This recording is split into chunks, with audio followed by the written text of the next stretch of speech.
Hey, good morning, guys. Ken at Tortoise Capital. This is Creativity 202 session. Checking in. Sunday morning, February 19th, 2023. I want to welcome Damien starting the adventure and Ernie and Chun Long. So we'll just start with a quick check in. Ernie, and we'll go in the order in which I see you. How are things going? What's up? Everything's really good here. Nice, beautiful, sunshiny day, and looks like it'll be a good start to the week. And miss football, but I'm sure baseball's on its way. So. Well, what I'm discovering is the Chiefs. I want to just remind you, in case you forgot, that the Chiefs won the Super Bowl, which means we are champions of the universe, not just of the NFL.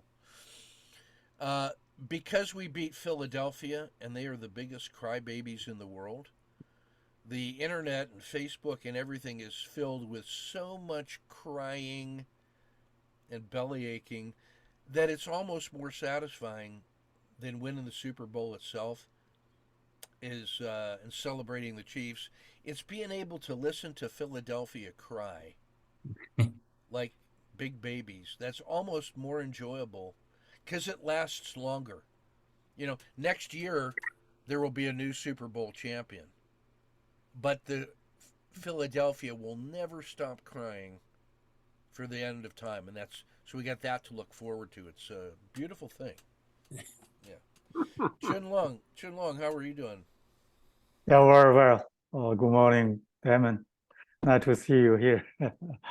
Yeah, the past week I tried to exercise more because I found out, my iWatch record all the years exercise. So the energy I consume, exercise is much less than previous year, previous month. Yeah. So I decided to exercise more. It, it take me maybe more than 2 hours per day. Mm. It's actually prevent me to come into Ken's nightly podcast because I too tired. I try better Yeah. next week. I hope. Now, do you know Damien from VTI? Yes, we Yeah. had some Okay. accountability partnership in the past weeks. Mm. Okay. Yeah. Yeah. I was like, I always, I try to keep in mind the network connection of people in the across the tortoise community, which have lost the ability to do. So that's good. Good to be among friends. Damien, how are you doing today? I'm doing fine. I want to thank you for allowing me to do this. Um, and if you don't mind, I'm going to give you a little bit of background because nobody knows who I am. Sure. Um, I started, well, first of all, I was born overseas in Europe, so I have French blood in my veins. I moved to the US in 81 to finish my education. I had to go back to France in 83 for mandatory military service for 1 year. I did that in the accounting department thanks to my family connections, but that's a different story. Yeah. So I was at the bottom of the food chain, but I was treated like an officer, so that's a good thing. But anyways, so I came back to the US. I got a nice diploma that I never used due to a lot of limited beliefs. I had a father, God bless his soul, who was basically very hard on me, who never thought that I could do anything. So he was, how can I say it, pushing me down and not allowing me to be who I was. And So fast forward to now. So I mean, I should. So between the time of my graduation until I retired, due to health reasons, I basically did a lot of different jobs, but nothing that was worth mentioning because everything was really below my capacity. Um, in 2016, my father passed away, and my mom passed away in 2015.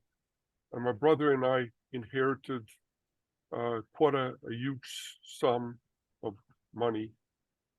And I decided at the time that I was going to put about 90% of those funds into a trust fund that is co-managed by myself and my brothers, so that I don't blow it up, because I have a tendency of going through money like it's nothing, okay? Because every time in my adult life, when I had a financial problem, I would call home and mom would send me money. So now at the age of almost 63, I'm realizing that I have a lot of things to work on, that I can't rely on anybody else. I have to rely just on myself. And I decided to do trading just to keep myself sharp. I don't want to sit in in front of a TV screen for the rest of my days and do nothing. And I always had an appeal to investing. So now I have to invest wisely and do it the right way. But the reason I decided to take the course is I want to start being creative again. Something that I haven't done, I don't know how to do. And I'm realizing that if I become creative, my investing is going to grow and it's going to become better over time. Because when you're in situations like in a trade, and you don't know what to do, if you're creative, you find ways to be able to solve the problem so that you don't lose money, you make money, or you break even, or you have a very small loss. So I'm looking forward to the journey. I know it's gonna be difficult, because I have a lot of bad habits, but I know with you guys I can do it.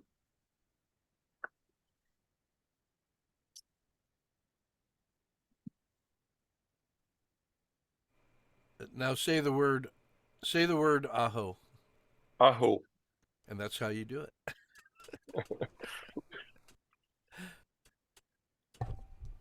But I will add one thing. If you guys have any questions, if you want to probe so you can help me, be more than, I don't mind. And and if it's taped, it doesn't bother me. So Sounds good.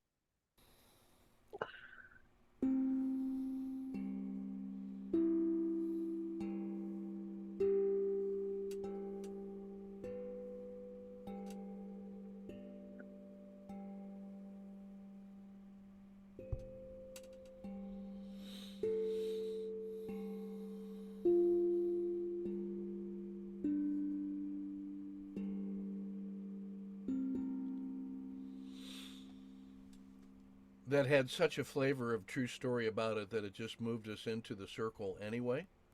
So here we are.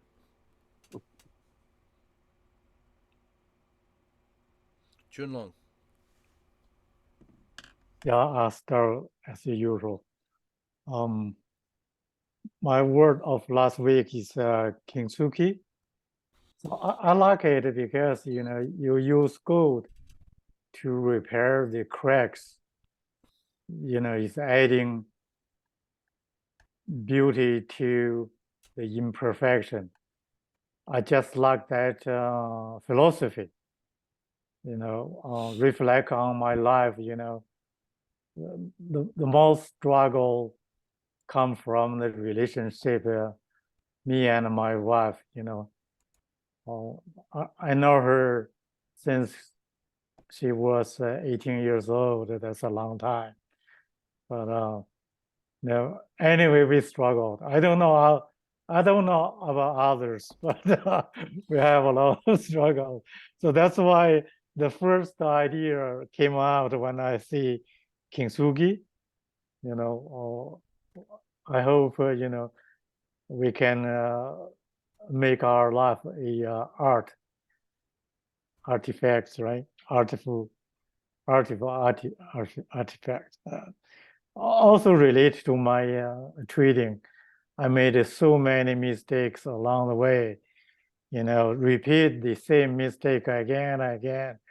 Repeat the same sub pattern again and again. Sometimes I know I was making a mistake. I know exactly I started making a mistake, but I still repeat the same sub pattern.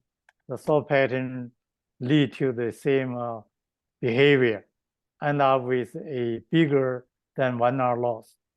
So that's how I appreciate the word kintsugi as a philosophy and a form of art.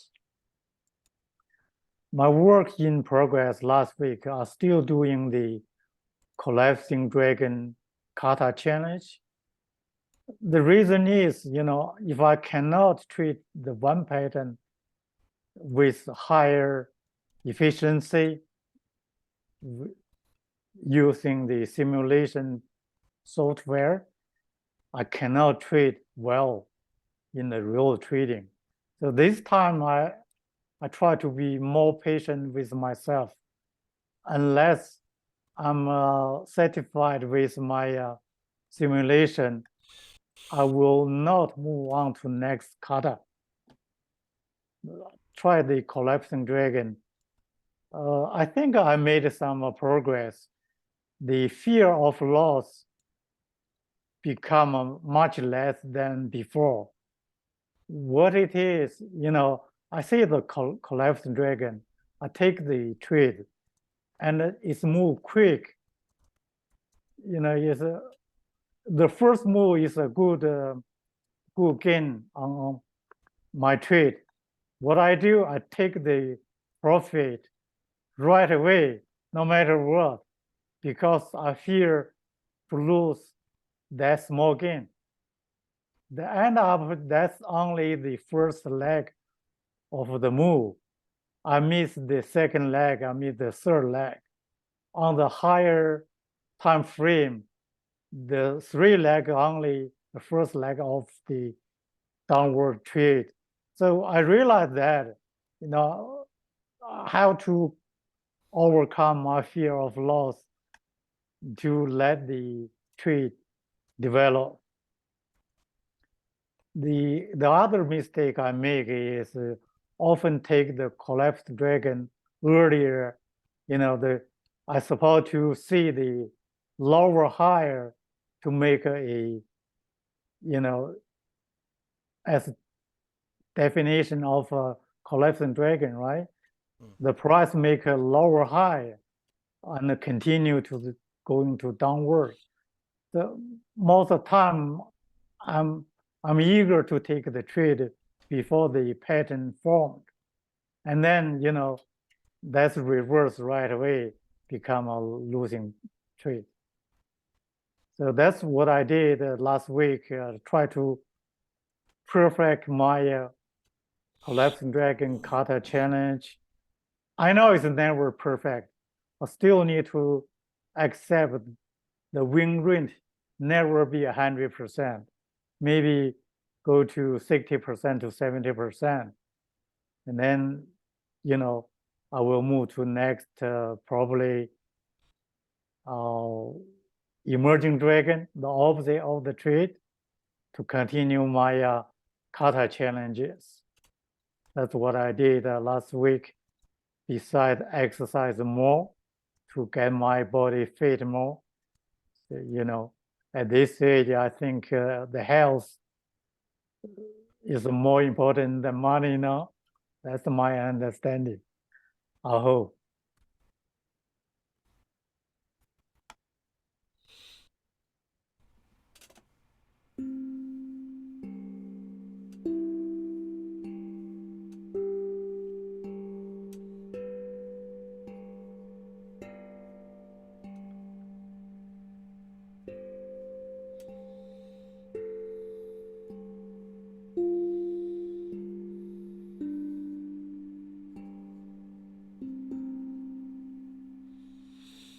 Ernie.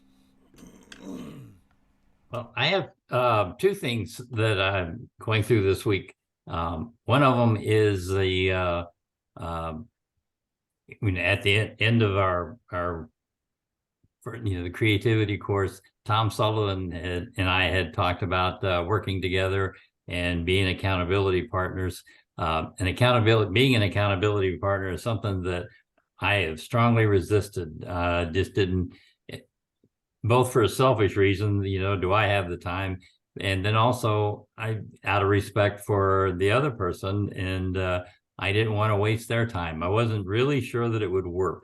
And I'm not a fan of committees, and I'm not, working with other people. I like to play chess. I wasn't a team player exactly. I didn't do team sports. So it was something that I really wasn't crazy about. And then whenever we got to the point in creativity about accountability partnership, I knew I was in trouble. So I thought I would, talk to Tom Hardison and Joe Greco and just say, tell me about your accountability partnership. And so at the end here, Tom Sullivan and I decided that we would give it a shot. And then Dan Bloom had called and said, that he was wanting to, explore that possibility. So I thought, well, why not the three of us? And so we had our first accountability partnership meeting yesterday, and it went pretty well. I'm kind of encouraged by it, and the two of them, they have some really great ideas. So I'm looking forward to exploring that. And so the other thing that I've been working on, I used TD Ameritrade and I used the Thinkorswim platform, and I had talked to Phil Wu about something, and Phil he's the nicest guy. He's really an amazing person, as just like everyone that I have met in the tortoise community. It's just I'm just blown away by it. The creativity thing, the people that I've worked with, I'm just so impressed with them. And then Damien, even you're adding to that now, so it's Thank you. expanding. So in talking with Phil Wu, and I decided that I took another look at what Phil and Griff are doing, and my first reaction was I didn't want to add to my investing tools, but then I thought, well, I really use TD Ameritrade, I really use Thinkorswim, so I kind of looked into it just a little bit more, and then I decided, then Phil and Griff were very kind to me and said, well, we'll make you an offer, and it just like The Godfather, it was an offer I couldn't refuse. So I did. I've been sort of the past week, I've been working with that. And I can't get over both Phil and Griff, but Phil especially, the amazing work that, well, first of all, I'm very impressed with what they've done. And then the help that they've been, I mean, Phil has just been amazing. He's really responds so quickly, and he's just so involved and just so nice about it. It's like you never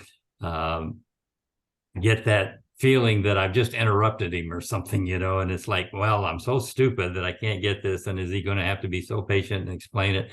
And the man has just been phenomenal. So I've really decided to commit more to that, and because eventually, after all the help that he's been, now I feel a sense of obligation to make this thing work, because I don't want him to feel that he's wasted his time on me. So anyway, that's it's been a great experience to discover that. I've used this Thinkorswim platform for goodness, maybe 10 years, and did not realize how powerful that was and what it could do. So that's an amazing thing. But I guess I find that out about a lot of things. The people that are part of the tortoise community, boy, there's just so much to them that you don't see. Talk to them and on the surface, but you really don't get to know just how good they are and what they're going through. So Damien, I think this is a great adventure. And it really, I can't tell you over the past year how much this has been helpful to me. In March last year, I went into the hospital and had surgery, and it didn't go all that great. But everything is getting better now. So I was really struggling with that. And for the year, this has been a big part of my life, and it's been a big part of my therapy. And so I probably have I'm really attached to it because it helped me so much. And it really focused me on my investing, and I'm a much better investor than I was a year ago. And things are really good. There are just so many positive things to that has happened, and because of the creativity and because of Ken. I'm so much in debt to him. He doesn't know how much I appreciate what is just bringing me into this, and it really got my mind in the right place, to do better. And then it was a big part of my healing process, and so I'm really grateful for that. So it's Damien, I think you're in the beginning of a great adventure. So, and I hope you enjoy it as much as I did, just half as much as I did. I hope.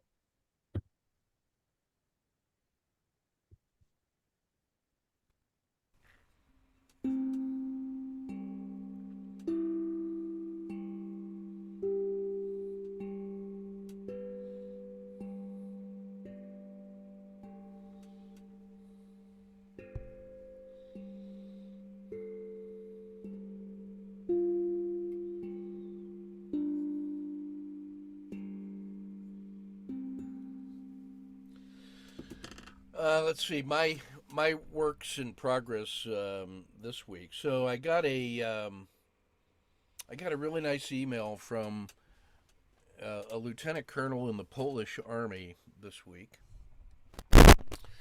who was a student of mine about 5 years ago at the Army College where I teach, and I was his thesis supervisor for a master's degree in national defense and security studies, and he used a research method that I've developed for professional officers to do good research work that has practical application.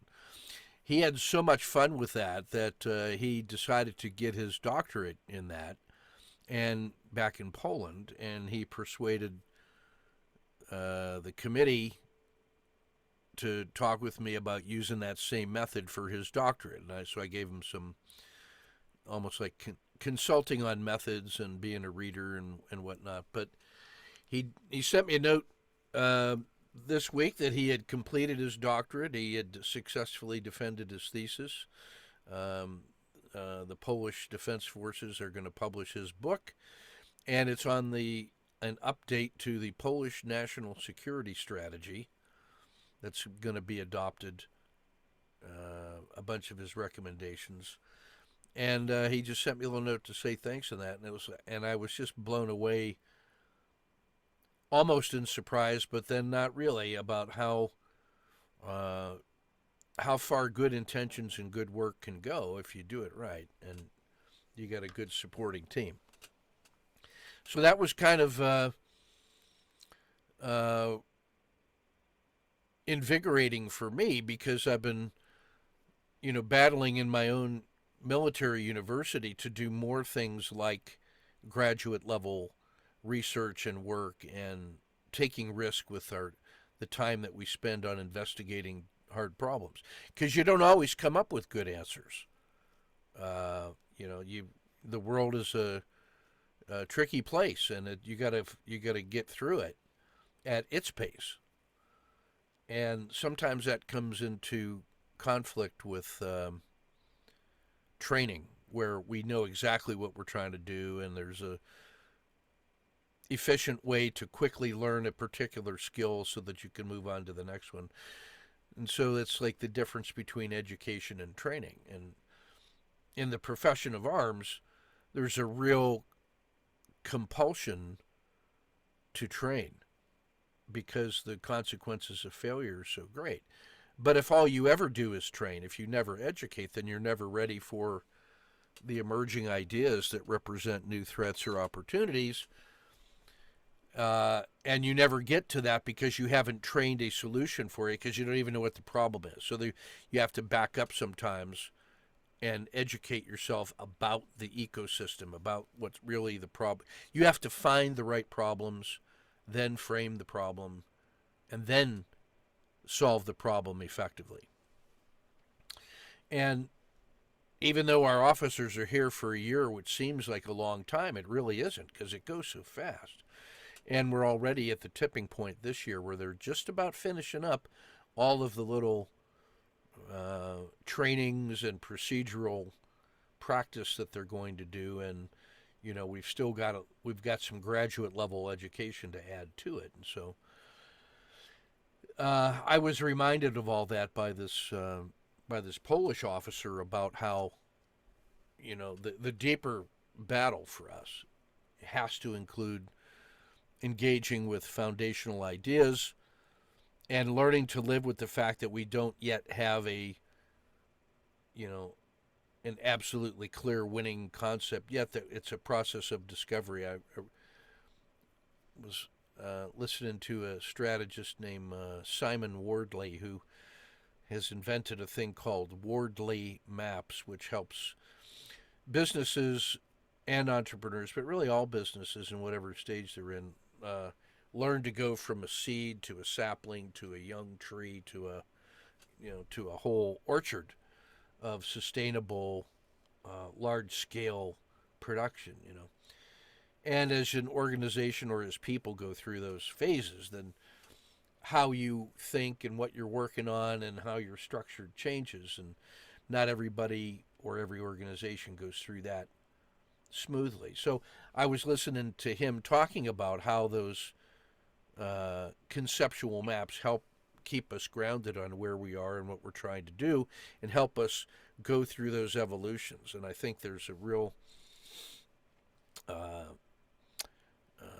utility in thinking in that way about our own journey as traders and as in a business-like way, going from inspiration and aspiration to perspiration with dedication and implementation to transformation to sustainable growth, right?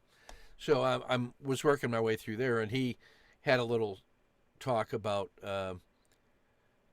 crossing a river by feeling the stones under your feet, and it really seemed to be capturing the idea of that space between training and education. You know, you're trying to cross that raging river. You're not really even sure how deep it is or what the ground under your feet is like, because you can't see it because of the water flowing, and there's that pressure of water hitting you, and it changes, but there is a current, so you can feel that, but it has turbulence. And so learning to trust your feet to feel the next stones, to know if you can take that step, or if the bottom of the river is just dropping off, and so you don't want to just go charging across there like you're marching. So feeling your way across a river by feeling the stones with your feet and retaining your balance while also moving. So, and that connected me to a podcast interview I did on Tuesday with a fella named Andrew Barry. He's a young guy who does corporate education. He's from South Africa, has moved to New Jersey. He has a site called Curious Lion. And what he does is help businesses learn about themselves and their clients and become better through almost the principles of adult education, that if you make your own people better through education and your clients better, then both of those entities are learning about their value chains and what they're creating in the world, and then they're all getting better because they're adopting a learning mentality as opposed to just a pure production or a sales mentality. So he helps people in organizations understand themselves and then learn how to get better at based on where they are. So it's a very strong connection to ideas on learning culture, which is what he's about. So he had somehow come across Angus Fletcher 3 or 4 months ago. Maybe it was 10 months ago he met Fletcher, and he did a little podcast interview. That was when Angus was making the rounds of podcasts talking about his book Wonderworks. And we were well into the to the Army Creativity Project, which brought this about, which is why we're here now. And they had a really interesting hour-long podcast, and I enjoyed it because I always like listening to Angus talking about his ideas to others, because I always get fresh insights about the science of what he does with story and narrative, and it always helps me in my own journey. Well, I left a little comment in the YouTube channel on the video and said to Andrew, hey, you did a nice job. I was Angus's research partner at the Army, and everything he said is true, and you're doing great work, and really enjoyed this. Keep up the great work. And then left and didn't think twice about it. He left a response on there saying, hey, would you be interested in talking? And I didn't know that because I didn't have some alert set on, to note if people reply to my comments. So I've learned to do that. And for some reason, I went back to listen to that again because I was putting together a series of small snippets of Angus talking about his ideas with others to show how it resonates beyond the military application, which we already know is working. But I just wanted to show how pervasive and persistent it was, that we got something foundational going on here with the creativity work. And it will help my officers appreciate why creativity itself is an essential capability for them when they're trying to put together whole of government solutions, because they often are called upon to assemble teams of people from outside the military as well as the military to build security strategies and bring peace to the valley and strengthen societies. The military role inside of that is significant, and we're often looked to be key leaders because we're seen as people of action, and they have experience, and they defer to the professionalism and all that. So we actually have to learn how to get along with other people that are not in the military. And so I'm putting together this little set of snippets. So I say all that simply to say I go back and to review that video again, and I noticed that he had replied to my comment. So I just contacted him and said, hey, here's my email. Let's talk. And so that led to a 20-minute podcast on Tuesday, which grew into a 2-hour podcast because we discovered we had so many common points of view or interesting takeoffs, and it ended up becoming a 2-hour session examining learning culture and creativity. And he was interested in what we're doing because it has an obvious business and commercial application, but it also reinforced the idea that learning is learning, and that the culture of learning shapes how we learn in a very significant way. And the insight came about, and that's the point of this whole story, is to say that I noticed that his emphasis on learning culture was not just the formal ideas about organizational culture and leadership and policy and all that, but when you think about culture, it also means the stuff in a little petri dish that you use to grow bacteria in biological experiments to see what they thrive on and what kind of medicines can work. And so the learning culture is also, if you think about it like a gardener, you realize that teachers are like gardeners because gardeners don't make plants grow. Plants make plants grow. Gardeners are simply there, and they can do things that set conditions to help or hinder the growing of the vegetables. You can improve the ground. You can add water. You can put up a little fence to keep the varmints away so that the little tomato plant has a chance to grow before the squirrel comes over or whatever eats bunnies eating celery. So there's an ecosystem approach in there, and so a good teacher, in my view, is like that in the classroom, where you're setting conditions that promote growth and reinforcement, and it becomes a process over time. So you're not taking a snapshot of what's going on and then managing it from snapshot to snapshot. What you're really doing is dynamically dancing through that ecosystem live, that you're learning by doing, and doing is learning, and that this has immediate payoff, and it's part of the learning that you're doing describes the relationship you have with the living system and how the feedback and the signals go back and forth. And when you can learn to live in that mindset all the time, that it makes your approach to learning, leading, managing, and doing very much different, because you realize that the only learning that you can ever do is happening while you're doing the thing that you're working on. And so you bring a teacher's mind or a student's mind or in the coach's mind to the acts that you are performing in trading or whatever it is, and it brings a certain sacred calmness and meaning to that, so that you're not hurrying through it to get on to the next thing, that you're bringing the mindfulness into the moment, and that becomes really powerful. So that was the a couple events from this week that were really good, and the one I want to conclude on was the funniest thing of all on Friday, is that I went down to the classroom where the officers were working on some planning process in an exercise that we're doing, and I was giving them some guidance about the class that I'm going to teach them on Tuesday, which is the last formal lesson on logistics that I'm going to share with them. And then I'm just in an advisory role during the rest of the exercise, and then I teach some electives.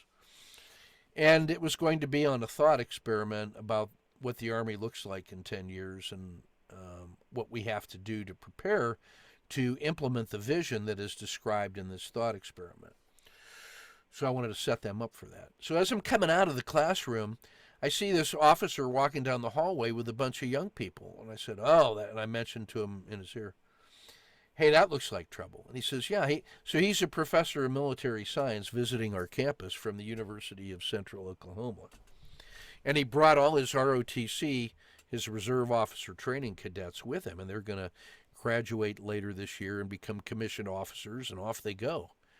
And he had brought them up here to Fort Leavenworth, Kansas, to just show them what the Army in the field looks like and what we do and where we train officers and educate officers and all that. And they're walking around campus with great big saucer eyes.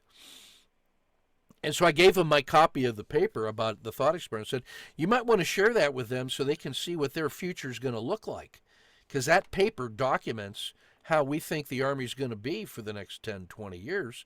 And that's the Army that they're going to inherit from us. And our officers are here right now trying to turn that into good plans and procedures. But these kids might want to, they're going to work for our officers here in about a year. So they might want to do that. So we had a nice little 5-minute chat. And I went back to my office to send him the digits for that document so that he could share the document digitally, not just the paper. And while I was there, I said, well, here's some 3 or 5 or 10 other documents that I've accumulated over the last 45 years of service that you might be able to share with them, because it has something to do without being an officer in a unit and all that other sort of collectively tribal wisdom. So I sent that to him, and then I thought, well, if I send that to him, I'll send this to all my other faculty members who might be able to use that with their students in the classroom now. So I then sent it to them. And then I sent it to my boss to say, hey, sir, I just wanted you to know that this is what graduate education looks like in this building. Thanks to your willingness to protect our time and space to go where we think the lessons need to go. That you have created space for us just to work on things that we thought are important. And I'm teaching a lesson that's a little bit different next Tuesday than the one that's in the lesson plan. And I can only do that is because you've underwritten the risk of me venturing. And so I wanted to say thanks to you and wanted to give you an example of the kind of shenanigans we get up to because you've given us protection and a safe space to do that. And I said, I hope that when you leave here in a year and you have your out briefing with our commanding general and your in briefing with your replacement, that you talk about how important that role for leaders really is. That in our urge to train all the things that got to be trained because it's important, that we remember to preserve some of that open space for just general purpose thinking and curiosity. Because without that kind of commitment and protection, then this just becomes another training place, and we might as well be teaching welding, which is important, but that's not the only thing, you know.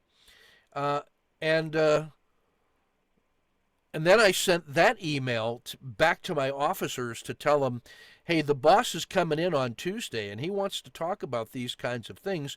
And you should look at this email trail because that's what officers like you have to be able to do to shape the Army in the way you want it to go. That you have to learn how to write in that way and to see opportunities behind chance encounters and then take the risks to go in the direction that you feel needs to go professionally. And that we expect that from you as organizational leaders. You're not there just to listen, waiting to be told what to do. You actually have to take the initiative to get things done. So that was my 3 works in progress and my 3 stories of aha moments this week that had everything to do with being in the moment, adopting a simultaneous teacher-student relationship, the long-term payoff of the seeds that we plant today. And that's what I told the officers. I said, you got to plant trees. And that the best time to plant a tree was 20 years ago.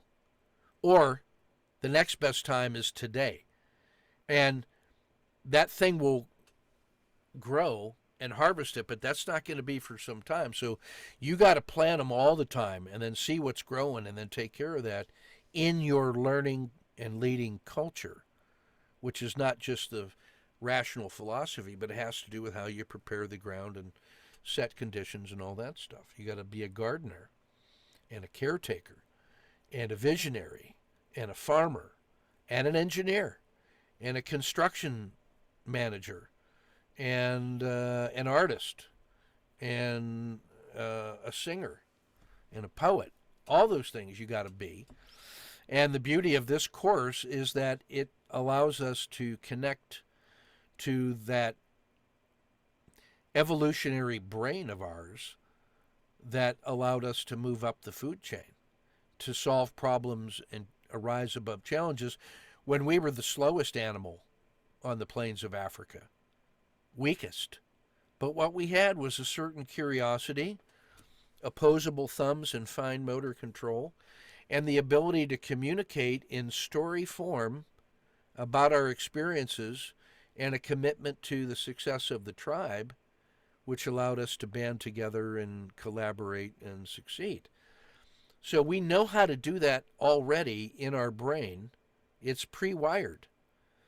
And all the, formal education and social pressures to comply, all that has ever done is educate away our ability to just tap into that natural ability of our brain. And so Fletcher's creativity allows us to tap right back into those foundational skills that we already have. We're uncovering skills that we already and potentials that we already have. And you can rely on that because we're here as humans in this ecosystem. So it's there. And these Fletcher exercises and my little training exercises just allow us to rebuild those muscles and pathways. And then the true storytelling circle allows us to act with confidence and support when we investigate uncertainty and then talk about it freely in a safe space. That's where you get that social collaborative reinforcement. And then when you put those two things together, the actual technical content of trading naturally is supported by both the creativity and the collaborative learning. And those three things coming together is what makes this learning ecosystem so powerful. And that's the paper that I'm going to be presenting at a couple academic conferences this year. One in March in Pittsburgh at the Association for Business Simulation and Experiential Learning, where I'm going to be talking to a global network of teachers and educators and deans of business colleges about how to teach creativity. And then also at the University of Southern Oregon's annual research or creativity research annual conference. So the leader of that is a guy who's the editor of the 10th edition of the Creativity Research Encyclopedia. He's like the godfather of creativity research in the world. And so I've been invited to come out there to give a talk, and that was just my little rehearsal for what that's going to be, I just realized. So thank you for giving me the chance to practice that little presentation. I think I'm going to tell it, a week in teaching creativity, what happened. All three of those things were unplanned. All three of those were unplanned when the seeds were sown and the ground was prepared and the water was added.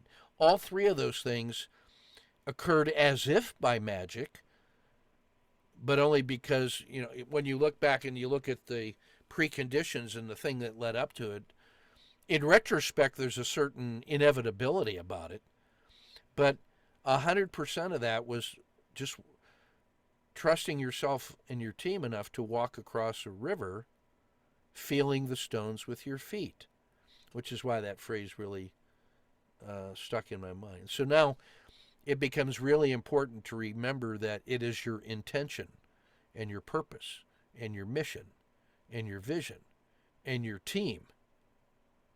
All of that's got to be aligned with commitment, and then the things will just naturally go.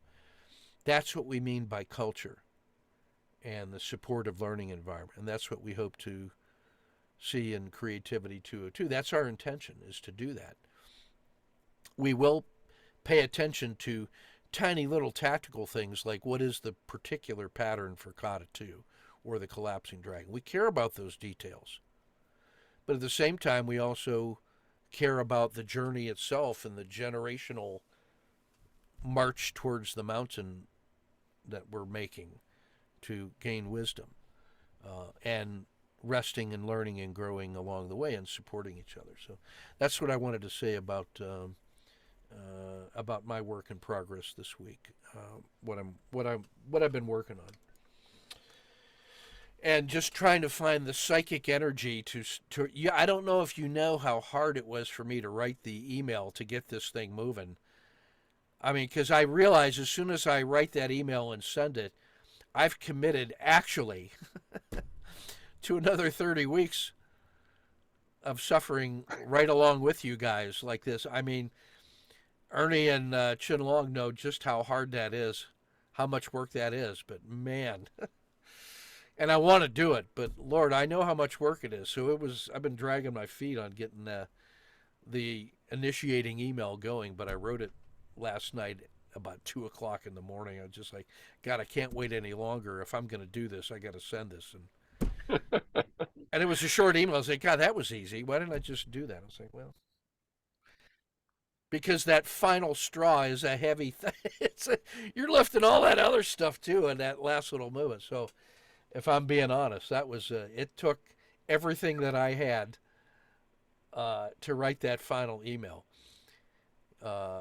And so off we go. So that's my story for this week.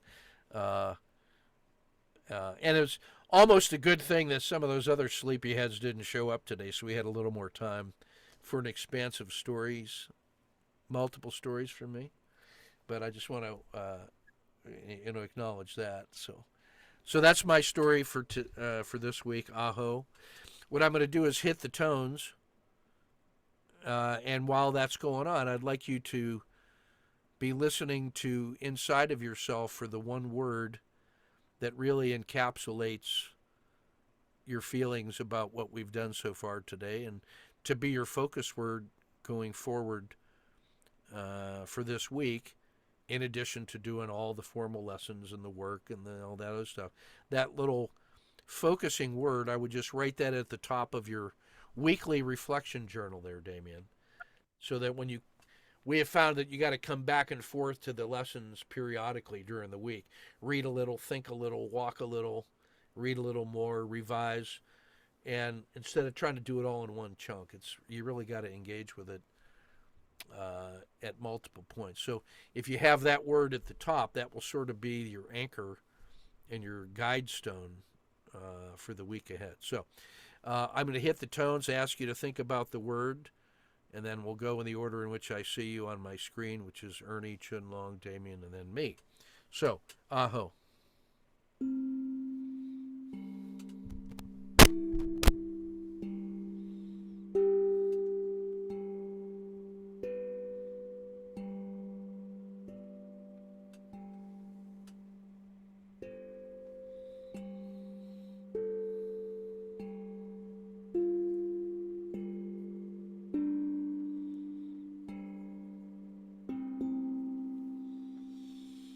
Ernie.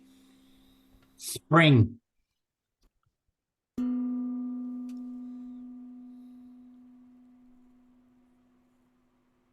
Chun Long. Dojo.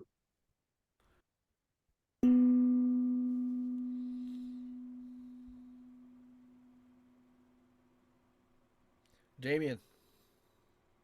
Peace.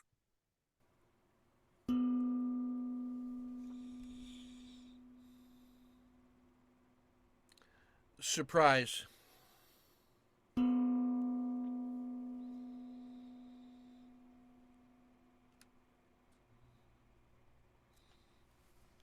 right, so that moves us out into coffee talk, where we are free to just chat. So that's kind of what that true story circle feels like. I had no intention of telling all three of those things. I was going to tell one and then just move along. But then in the telling, I realized that there was another meta story in there that connected all three of those things. And there were some phrases and insights that I've not said in that way before.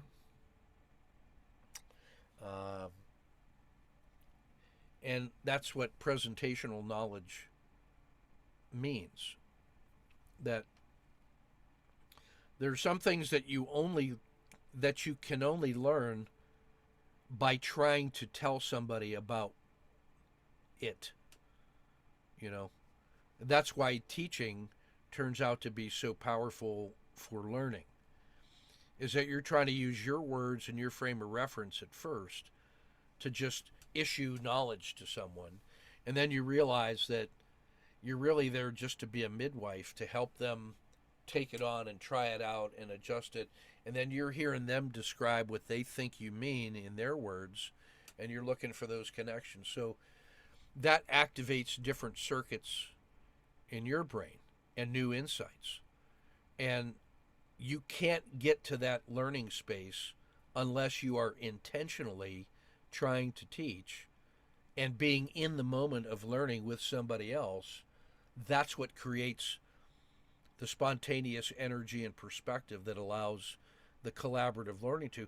And that is what absolutely connects back to the plains of Africa and the Fletcher creativity.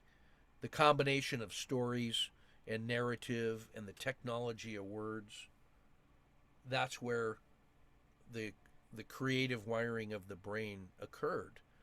And we've been selected for people that do that well. That's why it's not controversial or even debatable to say that story science and creativity is connected to that powerful capabilities of our brain, which we educate ourselves out of. Is that if you think about the way Western education has evolved, it was designed in the late 1800s and the 1900s deliberately to adopt the Prussian model of teaching, which would create a docile industrial workforce of peasants, making peasants into industrial worker drones. That was the purpose of Prussian education and American public education in public schools. That's well documented. And so it's harder to come up with a better way of educating creativity out of people than our modern public schools. I mean, just look at them. So the people that go to schools that have their creativity unleashed turn out to be the children of the elite and the well-educated and the wealthy. And when they design their private schools, it follows the principles of ancient Greece and the Lyceum and dialogue and story and liberal arts and autonomy in the classroom and curiosity and discovery learning and strengthening the individual's will and curiosity and skill and courage to live full, free, rich, exciting lives. That's the challenge to overcome about learning, is that everything we think we know about learning, you think back to, well, how was I taught when I was 12 years old? And if you were in a compulsory education lecture compliance mindset, as an adult, you don't even know why you believe that, but that was your emotional memory of how it was supposed to be. Those trusted authority figures, you accepted their point of view without question. And so it's who the emotional human inside you was from ages 8 to 12, when you are just becoming self-aware and driven by emotions and hormones and all that stuff. That locks you into perspectives about how the world should, and it bleeds into education. I see that all the time with our senior officers who come to command our college, who are not career educators or psychologists. They're Army officers. And they remember how they were taught. And they think that's what our education should be. And so when there are proposals for change and they're worried about managing risk, about not screwing things up for the year that they're in charge, it's very easy for them to default to what they think is low risk directive education and training, whereas it's a real act of courage for them to support the idea of the freedom and indirectness of graduate education. Now, the good ones get it, but they also have to see, well, how are you acting with the freedom that I've given you? Are you doing something productive with it? Because just because I've given you a safe, free space to explore in, that doesn't mean that what you're doing is any good. So now we have to have those conversations of what does it mean to have effective graduate level, adult level, professional education, because that's the other thing that we are concerned about. And I'm concerned about in this space as a trader and a teacher of traders, that if this was just a college course on creativity that you volunteered to sign up for, and you are taking that risk, and I'm interested in academic freedom, and we just have a data point of one, we're not harming anybody if we get in there and we try some things out and it doesn't work. We can protect that. But if you're trying to do that inside a profession where you're going to try to learn something so that you can act in the world to take care of people and protect them against danger and manage risk and grow your financial resources to achieve virtue in the world, that now has consequences for the nature of education.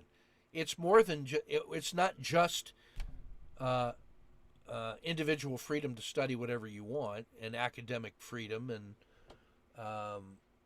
all that.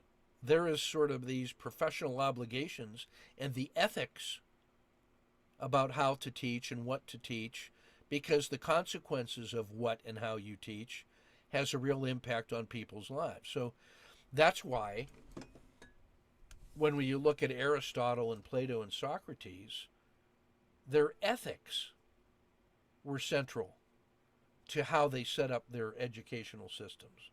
They thought very carefully about the consequences of what and how they proposed to teach. They weren't just woofing some crap out there and writing graffiti on the wall with freedom of speech and all that stuff. They took thought about how and what to teach because it had consequences. And so I'm always mindful of that tension when we're talking about professional education, even though we are humans with free will and all that stuff. So I wanted to say that. That is also part of the obligation of what you bring into true story circles. The stories you tell. You're still trying to tell the truth, but you're also listening to other stories. And then there's sort of the management of just ensuring that we're abiding by our agreements. So there's a self-regulating thing. That's where the ethics of true stories and true story circles really manifests, is that you're concerned about the trust that has been given. Those people are there listening to you with an open heart and trusting that you're telling your truths, and you have obligations to live up to those agreements to whatever extent your personal agreements have any meaning to you. And that reveals who we are when we propose to do that. So you'll see that happen in this circle. So I wanted to say those things too and get them out of my head for coffee talk. So I should say aho on that. I didn't intend to say that, but sometimes when the elephants are marching, they're going to march. So aho.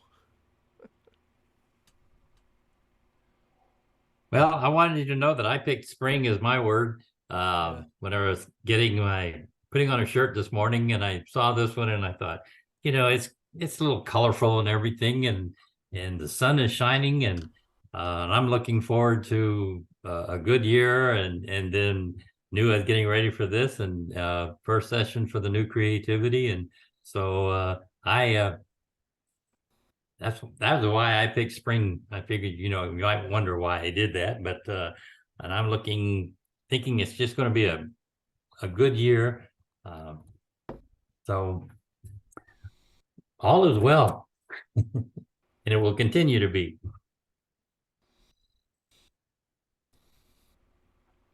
So that's where Ernie holds up his stick or something to say, "Hey, done." That when you have the talking stick, you have the floor. We sort of self-regulate that way. Kind of nice. And I'd be interested in Chun Long's dojo. I do too. Yeah. This is actually something cool. We've never really gone back around and say, well, where did that thing come from and why and all that stuff? Because sometimes we want to, we're ready to get on with it. But what's dojo mean for you? Yeah, the dojo is the place I practice my kata, right? I used to like the word Zendo is the place a monk meditates, right? I really like that word, but I realized, the Zendo for the mind, the dojo for the body. Yeah, to do all those stuff. How to think about how to build up my dojo specifically for my trading. So that dojo will be, have a foundation, have a structure, have a objective, have some perspective. Where's the window? Where's the door?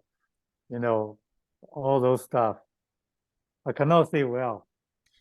Yeah, this is two little cylinders of aluminum or stainless steel with little pivots, and it's like a little fidget spinner, but it's heavy, and it massages your hand. It hits all the acupressure points, and it Yeah. exercises your fingers and your wrist.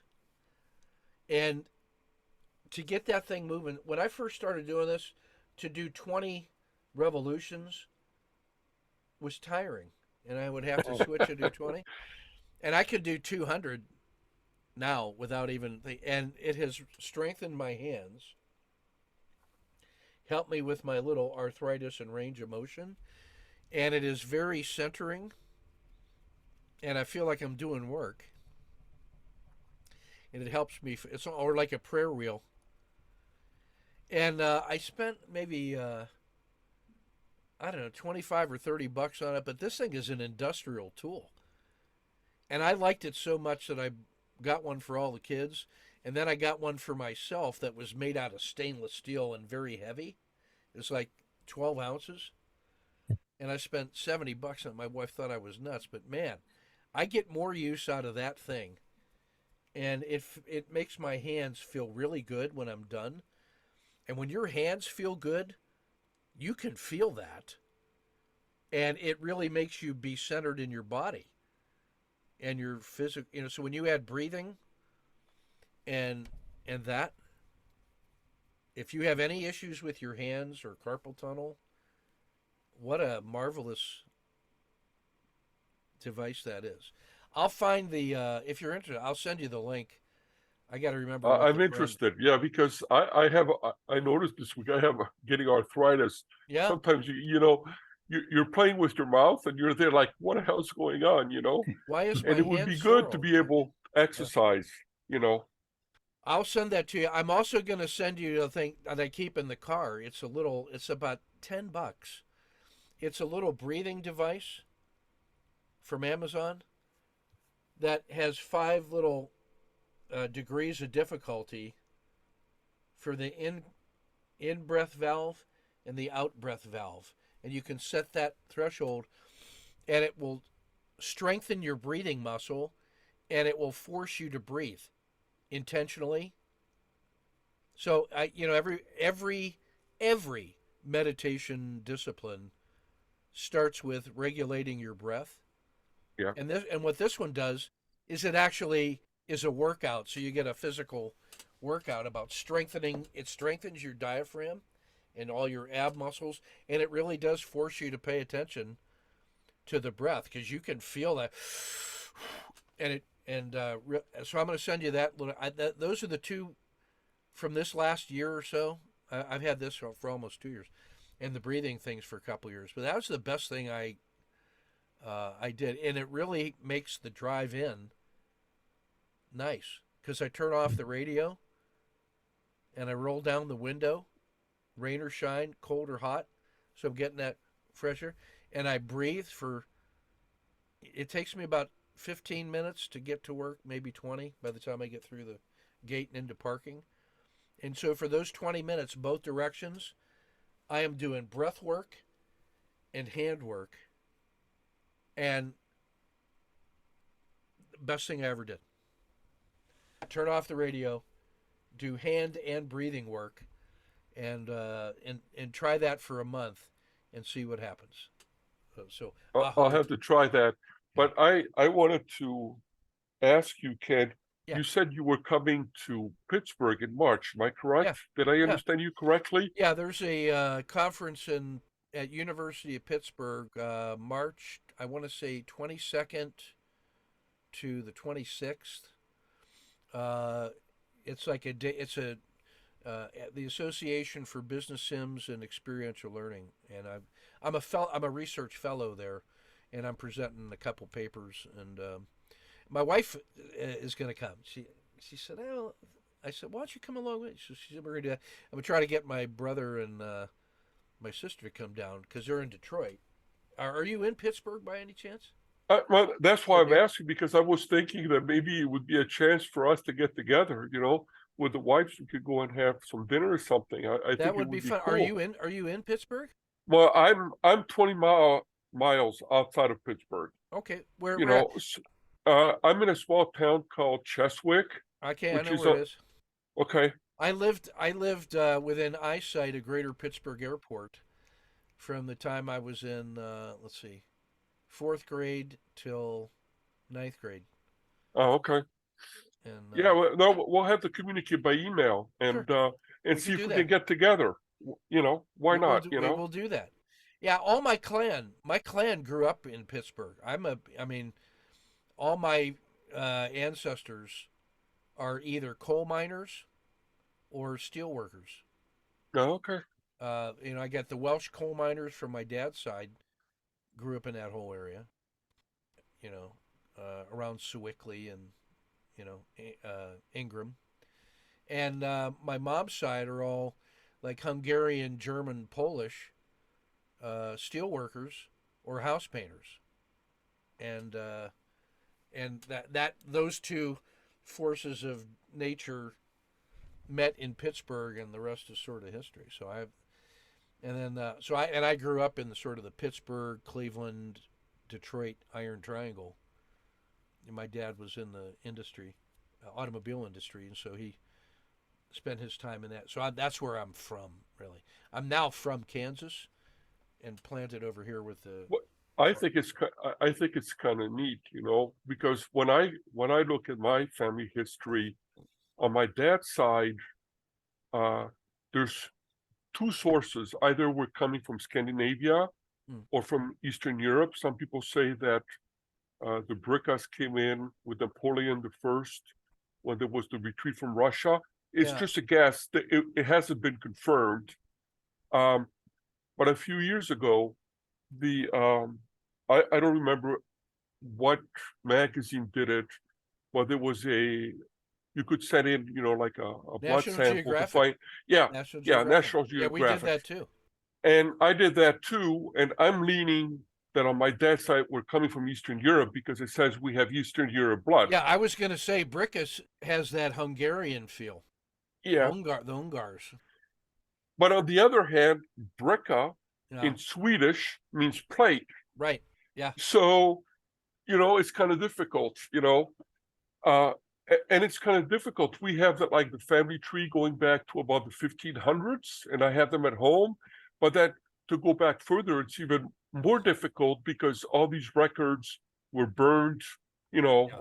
by whoever it was. So there's no records, Yeah. you know. Well, what I liked about the National Geographic stuff, I mean, that thing goes back hundreds of thousands of years and tracing all of where the DNA. So my dad's DNA, interestingly, comes out of Africa, comes up into Turkey, goes east all the way across to Mongolia and Manchuria, and then back across through Germany, Scandinavia, Poland, into Wales, into Europe, or into England and Wales. Yeah. It stops Okay. there. My mother's DNA also comes up into Turkey, but turns left and goes into like the former Yugoslavia, and then up into, Poland, Germany, Austria, and Black Forest. And my wife is Chinese, and so her DNA follows my dad's DNA to Manchuria, and then down into southern China, and stays there. And so my son, who gets both of our DNA, has like 65%, Chinese or Manchu or Mongolian blood, not just the 50% that you would expect from. But I end up contributing some Asian DNA influence to him, so we get a kick out of that. He turns out to, that's fun stuff. Yeah, it was fun stuff. One of the things that basically blew me away when I got the result, it said that I was a descendant of Napoleon the First too. There was a small lineage, like 1 or 1.5%. Yeah. I don't remember the numbers. I would have to look at the report, and that kind of blew me away. Like, this big general. Yeah. You're there like. Yeah. Well, it turns out my family is also part of the 1/4 of the world's population that has a descendant from Genghis Khan. So we got, You know, Uh, I think what happened was I'm lucky. he chased our people. We were fleeing from the Mongols and fled all the way. I don't know. I'm sure we went sooner than that, but we like telling that story. So, well, I have us at about 11:45, and But there's one thing what that else you if guys you, got going on today? Yeah, go ahead. yeah, that I want to say, because you asked Ernie and Long, and I'm going to Yeah, say yeah, yeah, yeah, why I I yeah, yeah. chose peace. Yeah, peace. And I I forgot chose that. peace, not in terms of the world peace, which is one thing, but mostly is I feel at peace with you guys. Yeah. I feel that I can talk freely. I can uh, be who I am supposed to be, not the fake person, Yeah. and so on. That's what I meant by peace.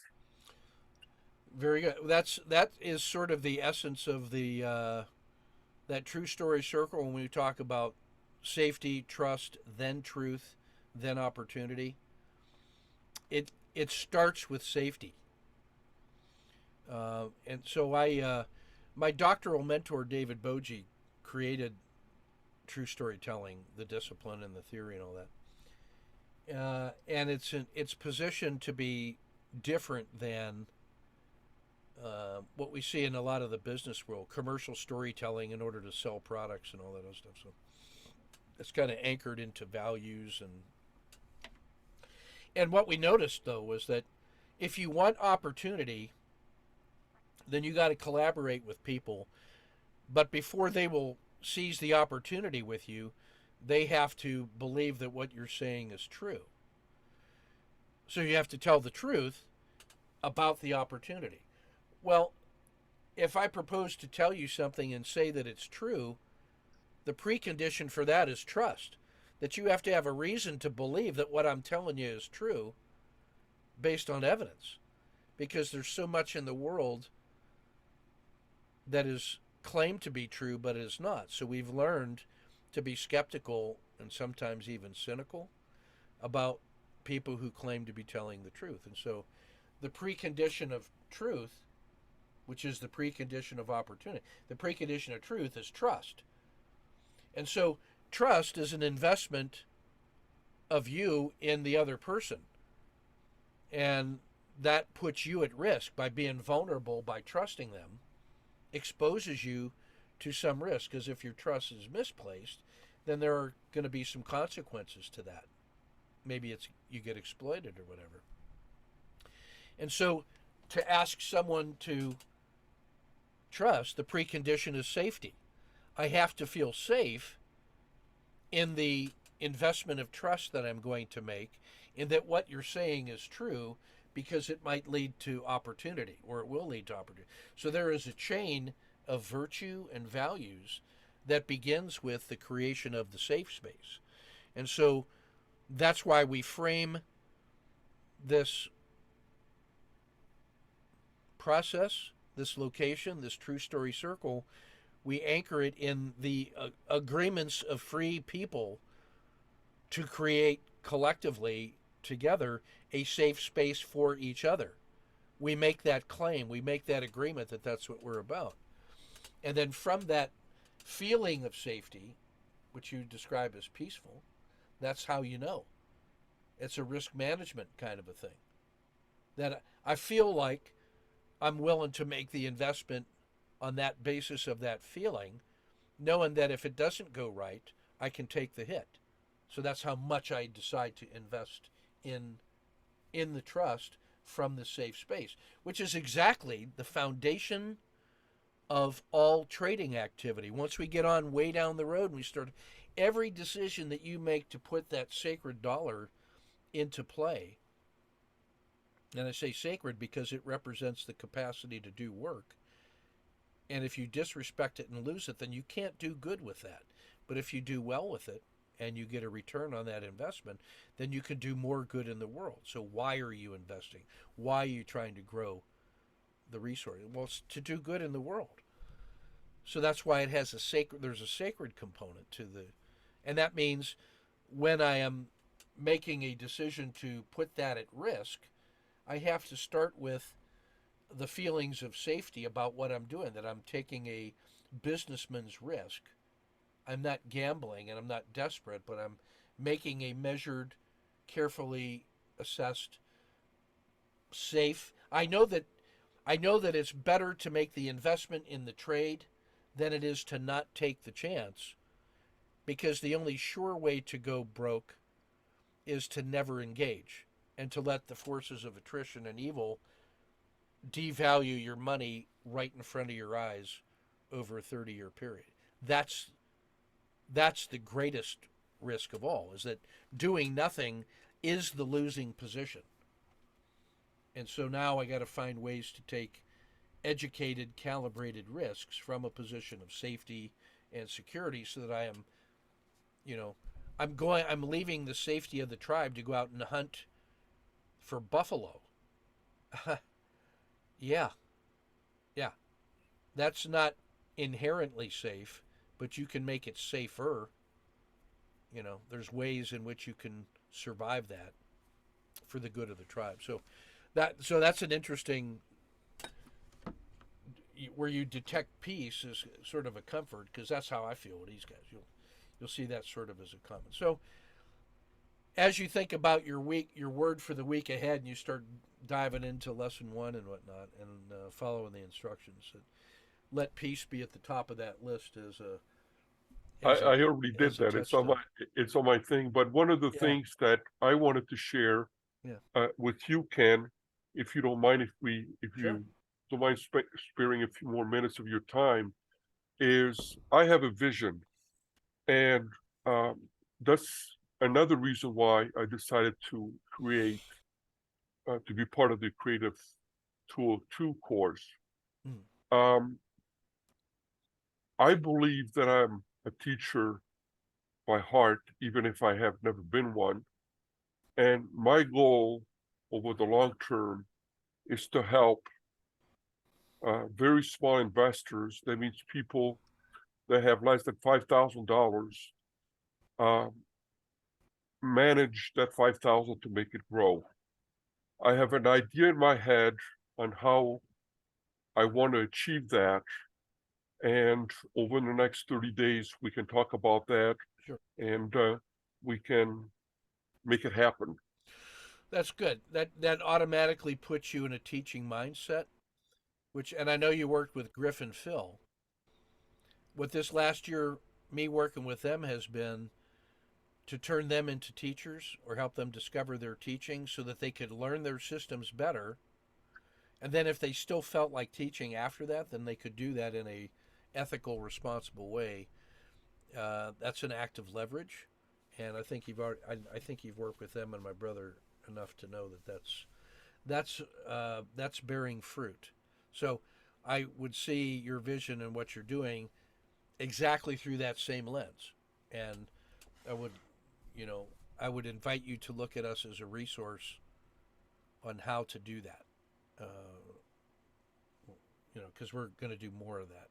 I'm doing the same thing with Luke Crockford down in Australia, and Bill Scheit and Jeff Bocasio, who are starting to teach some courses at VTI. I had a good hour, almost a 2-hour strategy session with them this weekend about how to turn their vision into production.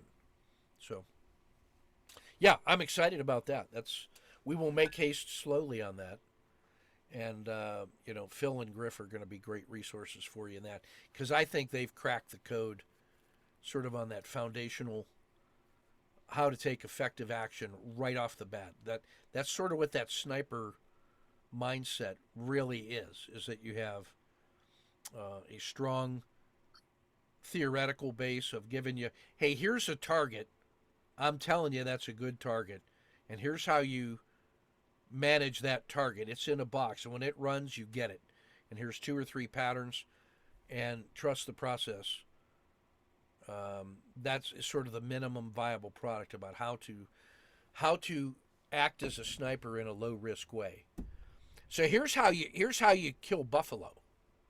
You find the pass in the mountains where they're going to walk through it, and hopefully there's a river, and they're stopping in water, and you go to the top of that hill, and you roll a boulder up there, and when the herd of buffalo comes in, you roll that boulder down, and it either hits a buffalo and kills one, and you feed the tribe for a year, or it misses, but you're not personally at risk. You just got to spend the effort to push that damn rock up the hill with local security so you don't get ripped off by wolves and mountain lions. You know, so that's the ecosystem that we're living in, and that's how you take care of the tribe. So that's sort of the vision I have on that approach to longer term trading, is that we got to Well, find that's ways. what Yeah. that's one of the things that I learned, Yeah. with Philip Wu, Yeah. because I bought, like Ken, Yeah. their indicators for Thinkorswim and their course, and we talk every Tuesdays for an hour, and it's very informative. And I had some suggestions, and they're willing to take suggestions because Yeah. they say they can improve. Yeah. And there were some indicators that I made for their platform, and I suggested that we create, a page to put all of them in, not just mine, everybody's. I saw that, And Philip it's said that already it was a wonderful, and it's it already was a done. wonderful idea. Yeah. So that's and a community of practice, right there. I mean, I'm not going to be here and just keep all my secrets. We're here to share so we can all learn and become better, and that's the key of the whole thing. I'm with you on that, 100%. Well, I'm gonna get going because I have to go to the men's room. Yeah, and so, So- we try to put a a hard limit on 2 hours because men of a certain age, you know. What Yeah, I I mean? know. You guys 'Cause have a otherwise we end wonderful up week. talking forever. Yeah, that's true. So we'll And check out we'll real see you quick. Tuesday. Good to see you guys. Take care. Bye bye. Bye bye. See you, Chun Long. See you, Ern. Yeah. We're in good shape. Thank you for being here.